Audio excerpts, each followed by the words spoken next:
Hello दोस्तों, आप सबों का स्वागत है आज की इस वीडियो में। और आज के नए टॉपिक के साथ मैं आप सबों का स्वागत करता हूं। और आज के टॉपिक को बिना किसी देरी के, बिना किसी देर के ही शुरू करते हैं। जैसा आप सबों को देख रहे हैं, यहाँ पे एक घड़ी का चित्र है। और इस घड़ी से हम लोग क्या समझते हैं? इस घड़ी हम लोगों को बहुत सारी समयों को बताने का काम करता है। आने वाली घटनाओं के बारे में भी हम लोगों को तैयार करता है कि इतने समय में ये कार्यक्रम होगा, इतने समय में हमें यहाँ जाना है। और इस घड़ी के माध्यम से हम बीते समय में क्या क्या घटनाएं हुई थी, उन सारी बातों को भी याद करते हैं कि इतना बजे ऐसी घटनाएं हुई थी हमारे देश में, हमारे घर में, हमारे समाज में। तो ये सारी बातों को इस समय के माध्यम से जान पाते हैं कि हम लोग बीते समय में क्या क्या घटनाएं हमारे साथ हुई थी। लेकिन अगर हम लोग बात करते हैं प्राचीन समय से, हमारा जो प्राचीन इतिहास है, उन सब के बारे में अगर हम अतीत की जानकारी प्राप्त करेंगे तो कैसे प्राप्त कर सकते हैं? अगर हम लोग आजकल वर्तमान की बातों को देखेंगे तो हम लोगों के सामने बहुत सारी ऐसी चीज़ें हैं जो हम लोगों को अतीत में हुई बातों को बताता है। जैसे हमारे सामने न्यूज़पेपर है, जो कल क्या घटना हुई, एक महीना पहले क्या घटना हुई, उन सारी बातों का विवरण हम लोगों के सामने है। न्यूज़पेपर है, टेलीविज़न है, मोबाइल है, बहुत कुछ अब उपलब्ध है। लेकिन जो प्राचीन काल का समय था, वो समय तो ये सारी चीज़ें नहीं थी, टेक्नोलॉजी नहीं थी। तो हम लोग कैसे जान पाएंगे कि उस वक्त पे ऐसी क्या घटनाएं हुई थी? अतीत के बारे में हम लोग जानकारी कैसे प्राप्त कर पाएंगे? तो इसी से संबंधित है आज का यह वीडियो। तो चलिए शुरू करते हैं बिना किसी देरी के। तो सबसे पहला पॉइंट आप सभी के सामने है कि अतीत के बारे में हम लोग कैसे जानेंगे। तो यहाँ पे आप लोग स्क्रीन में देख सकते हैं। तो अतीत के बारे में बहुत कुछ जाना जा सकता है। जैसे हम लोग क्या खाते थे, कैसे कपड़े पहनते थे और किस तरह के घरों में रहते थे, इन सारी बातों को हम लोग जान सकते थे। जैसा कि आप लोग बीते क्लास में भी देखे हैं कि जो हमारे पूर्वज थे, एक बहुत ही कुशल संग्राहक थे, संग्रह करने जानते थे, शिकार खेलते थे, आखेट जिसको हम लोग आखेटक कहते हैं, तो शिकार का काम भी करते थे। तो इन सारी बातों के द्वारा अतीत की जानकारी हम लोग प्राप्त कर सकते हैं कि उस वक्त हमारा रहन सहन कैसा था, हमारे पूर्वजों का, वो लोग क्या खाते थे, कैसे कपड़े पहनते थे, किस तरह के घरों में रहते थे, इन सारी बातों में। और साथ ही साथ कि उस वक्त पे जितने भी शिकारी होते थे, शिकार का काम होता था, पशुपालन के काम होते थे, कृषक थे जो किसान थे, राजा थे, व्यापारी थे, पुरोहित थे, शिल्पकार थे, कलाकार थे, संगीतकार थे, या फिर वैज्ञानिकों के जीवन के बारे में हम लोग इस अतीत के माध्यम से जानकारी पा सकते हैं। लेकिन हमारे सामने ये सवाल उत्पन्न होता है कि अतीत के बारे में हम लोगों को जानकारी कैसे मिलेगा? तो यहाँ पे नेक्स्ट स्लाइड, मतलब ये स्लाइड में हम लोग शुरू करते हैं कि हम लोग अतीत के बारे में जानकारी कहाँ से प्राप्त कर सकते हैं। तो आप सबों के सामने दिखाई दे रहा होगा ये स्लाइड, और इसका जो हेडलाइन मैंने दिया है पांडुलिपि। तो हम लोगों के सामने कई पांडुलिपि प्राप्त हुए हैं उत्खनन के दौरान, या इतिहासकारों के द्वारा स्रोतों के माध्यम से बहुत सारे पांडुलिपि प्राप्त हुए हैं। तो ये पांडुलिपि होता क्या है, जिसके माध्यम से हम लोग अतीत की जानकारी पा सकते हैं? तो कैसे, ऐसा क्या है, इस पे क्या खूबी है, और ये क्या है जिसके द्वारा हम लोग जान पाएंगे कि हमारा अतीत कैसा था? तो ये जो पांडुलिपि है, माफ कीजिएगा, पांडुलिपि जो है वो एक पुस्तक का एक संग्रह कह सकते हैं। और ये जो पुस्तक जो बनाया जाता था वो हाथ से लिखा होता था, और इसी हाथ से लिखे होने के कारण इसको पांडुलिपि कहा जाता है। अगर बात करें अंग्रेजी में, पांडुलिपि जो है उसको हम लोग कहते हैं मैन्यूस्क्रिप्ट। ठीक है, मैन्यूस्क्रिप्ट। और ये जो मैन्यूस्क्रिप्ट जो शब्द है वो लैटिन शब्द है, जो जिसका माफ कीजिएगा, लैटिन शब्द मेनू, ठीक है, मेनू से निकला है मैन्यूस्क्रिप्ट। ठीक है, और जिसका अर्थ हम लोग देखते हैं हाथ है। जो मेन्यू है उसका अर्थ निकलता है हाथ से निकला है। ठीक है, इसका मतलब होता है। तो इसी को हम लोग पांडुलिपि कहते हैं। और ये जो पांडुलिपि जो होता था वो प्रायः ताड़पत्र अथवा हिमालय क्षेत्र में उगने वाले भुर्ज नामक पेड़ के छाल से विशेष तरीके से तैयार भोजपत्र पर लिखा जाता था। ठीक है, तो ये चीज़ है। तो ये पांडुलिपि हम लोगों को कहाँ से प्राप्त होता है, मतलब पांडुलिपि कहाँ पे लिखा जाता है? ताड़पत्रों पे लिखा गया है, और हिमालय में उगने वाले एक भुज नाम का वृक्ष है, उसके छालों पर भी लिखा जाता था, और इन्हीं के द्वारा पांडुलिपि का निर्माण किया गया। इन्हीं पे लिख करके एक संग्रह किया गया कि एक पुस्तक का निर्माण किया जाने लगा। और पहले जो पुस्तकें तो होती नहीं थी, तो इन्हीं पर वे लिखा करते थे। और जब वे स्कूली शिक्षा भी प्राप्त करते थे, उस वक्त के जो आश्रम होते थे, तो उन लोगों को लिखने के लिए इसी सब का वे लोग प्रयोग किया करते थे। तो उन्हीं के द्वारा जो पांडुलिपि जो लिखा गया, और वही हम लोगों को वर्तमान समय में इतिहासकारों के माध्यम से, पुरातत्वविदों के माध्यम से ये हम लोगों को प्राप्त हो पाया है। और इस मैन्यूस्क्रिप्ट के माध्यम से, पांडुलिपि के माध्यम से भी हम लोग अपने अतीत की जानकारी प्राप्त कर पाए हैं। तो जैसा ये स्क्रीन में देखिए आप लोग, तो आप लोग जो पहला जो देख रहे हैं, ये है आपका पांडुलिपि, जो एक ताड़पत्र या फिर भुर्ज नामक ट्री के छाल से बनाया गया है और उस पर लिखा गया है। आप लोग भी इस तरह का तैयार कर सकते हैं। आप लोगों के सामने बहुत सारे खजूर की डालियाँ होती है, खजूर के पत्ते होते हैं, तो उस पर भी आप अगर लिखिएगा तो उस पर भी आप लोग लिख सकते हैं, और आप लोग भी एक पांडुलिपि तैयार कर सकते हैं। तो यही है आपका मैन्यूस्क्रिप्ट पांडुलिपि। और ये जो बीच में आप लोग होल देख रहे हैं, ये होल रखने का कारण ये है कि यहाँ पे एक ताड़पत्र पे नहीं लिखा जाता था, बहुत सारे ताड़पत्र लिखे जाते थे, और उसको क्रमबद्ध तरीके से सजाने के लिए यहाँ पे छेद किया जाता था, और उस पर क्रमबद्ध तरीके से रख करके इस पर रस्सी के माध्यम से या फिर किसी तार के माध्यम से हो सके, या फिर रस्सी के माध्यम से उन्हें बांध करके उसको क्रमबद्ध तरीके से सजाकर रखा जाता था, और इसको एक पुस्तक के रूप में लिख पढ़ने के लिए इसका प्रयोग किया करते थे। और यहाँ पे आप लोग देख रहे हैं दूसरा फोटो में, यही है आपका भुर्ज ट्री, भुर्ज का पेड़, और इन्हीं के छाल से, जैसे यहाँ पे आप लोग देख रहे हैं, इन्हीं का छाल को निकाला जा रहा है, और उस वक्त पे इसी तरह से छालों को निकाला जाता था और वहाँ पे लिखने का काम किया जाता था, और इसी के द्वारा पांडुलिपि का निर्माण हो पाया। अब चलिए हम लोग ये भी जानेंगे कि जो पांडुलिपि जो है हम लोगों को वर्तमान समय में कहाँ से प्राप्त हुए हैं। इतिहासकारों को, पुरातत्वविदों को ये पांडुलिपि कहाँ से प्राप्त हुए हैं। तो बात है, ये भी कहा जा रहा है कि इतने वर्षों, ये जो पांडुलिपि है इनका डेटिंग अगर आप देखिएगा बहुत पुराना होगा। तो इतने वर्षों में कई पांडुलिपि जो है उन लोगों को कीड़े खा गए हैं, है ना, क्योंकि ये तो वृक्ष के छाल से बना हुआ है, तो उसको आराम से कीड़ा दीमक खा सकता है, और कुछ तो नष्ट भी हो चुके हैं। फिर भी ऐसी कई पांडुलिपियां हैं जो आज भी हमारे सामने उपलब्ध है। और ये जो पांडुलिपियां हैं जो हम लोगों को मंदिरों से प्राप्त हुए हैं, विहारों से प्राप्त हुए हैं। तो ऐसा क्या बात है कि हम लोगों को जो पांडुलिपि है सिर्फ मंदिर से ही प्राप्त हुआ है, विहारों से ही प्राप्त हुआ है, अन्य जगह से हमें प्राप्त क्यों नहीं हुआ?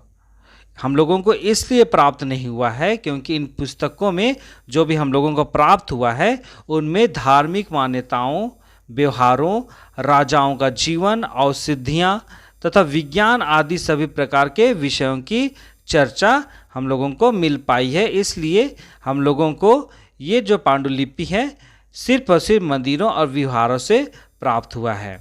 ठीक है, क्योंकि मंदिर में क्या है, धार्मिक मान्यताएं हैं, हम लोगों को आचरण सिखाया जाता है ना।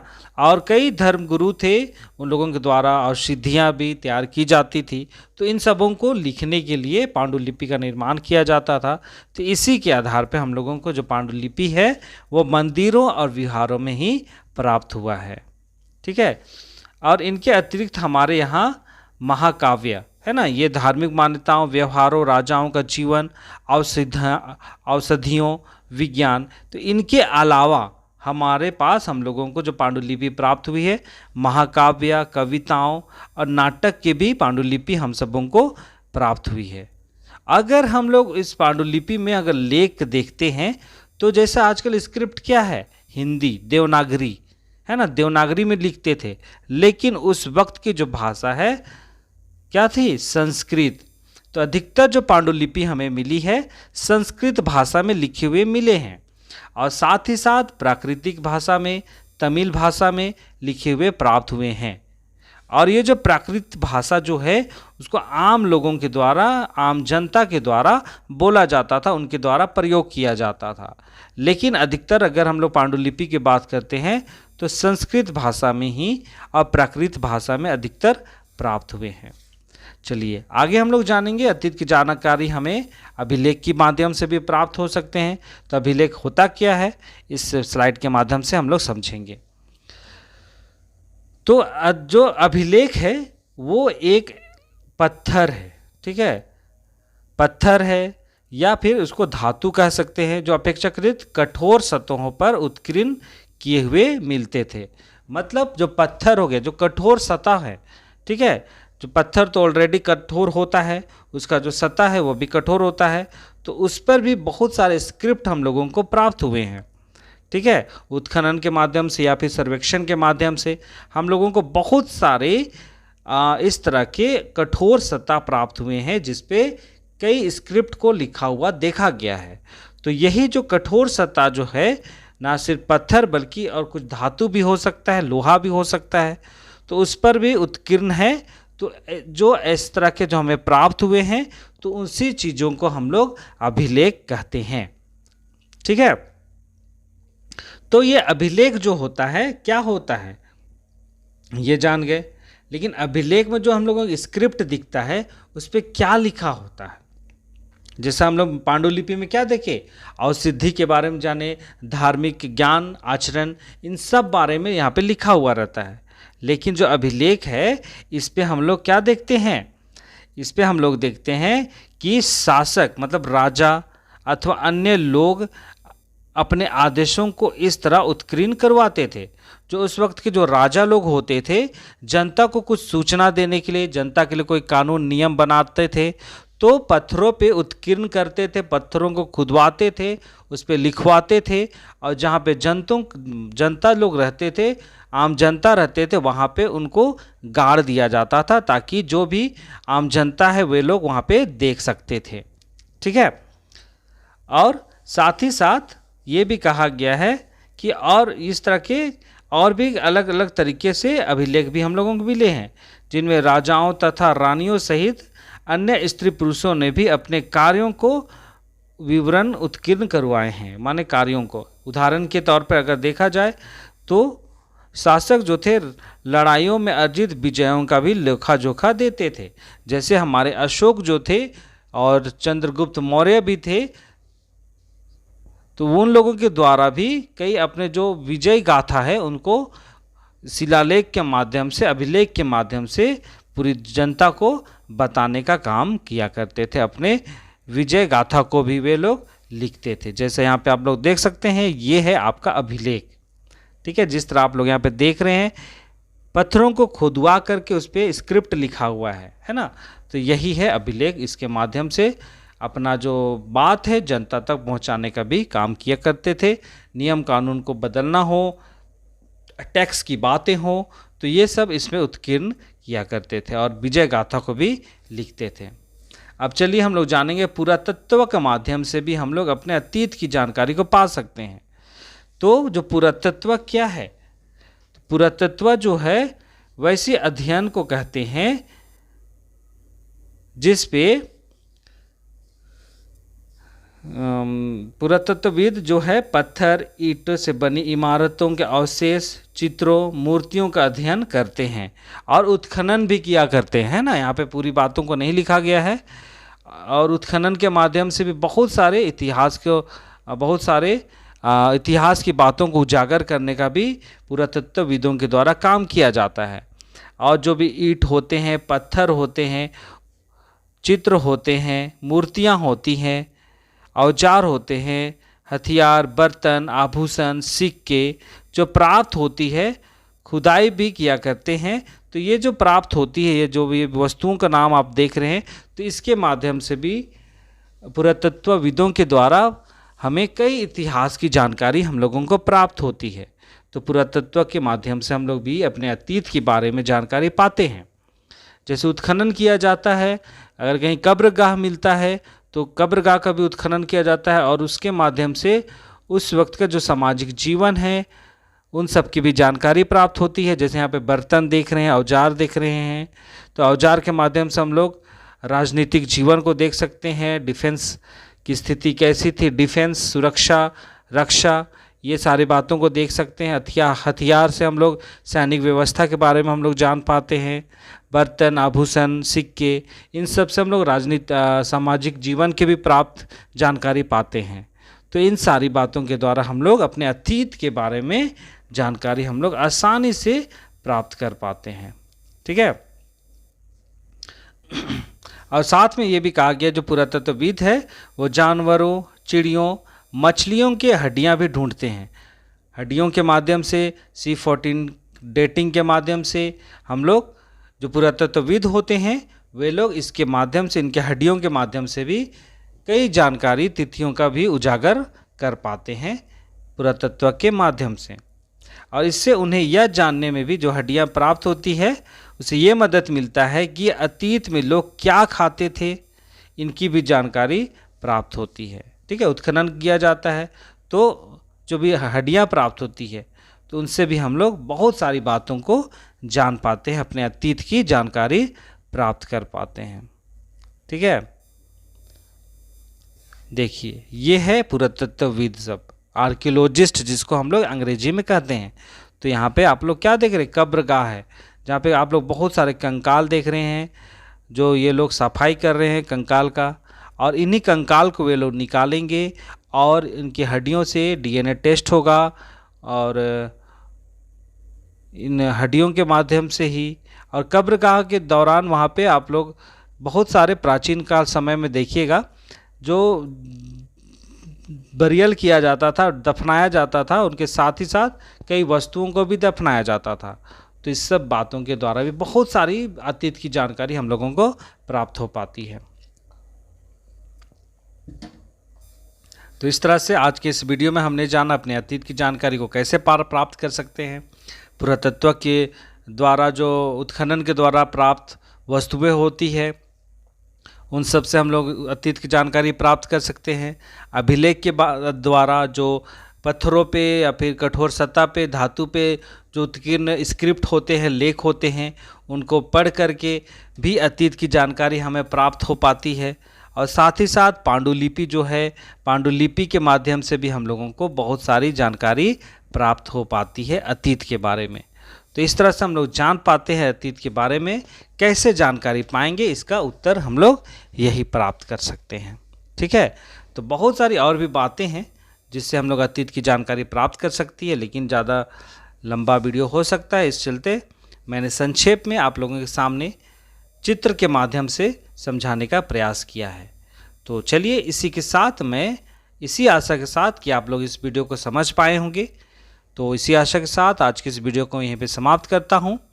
और आप लोग से निवेदन करता हूं कि वीडियो को ज़रूर शेयर कीजिए, वीडियो को लाइक कीजिए, हो सके तो कमेंट भी कीजिए, चाहे नेगेटिव हो पॉजिटिव हो, जिसके द्वारा से मैं जानकारी प्राप्त कर सकता हूं। तो चलिए इसी के साथ मैं आज के वीडियो को यहीं पे समाप्त करता हूं। मिलते हैं एक नए वीडियो के साथ, तब तक अपना ध्यान दीजिए, सुरक्षित रहिए और खुश रहिए। बहुत बहुत धन्यवाद।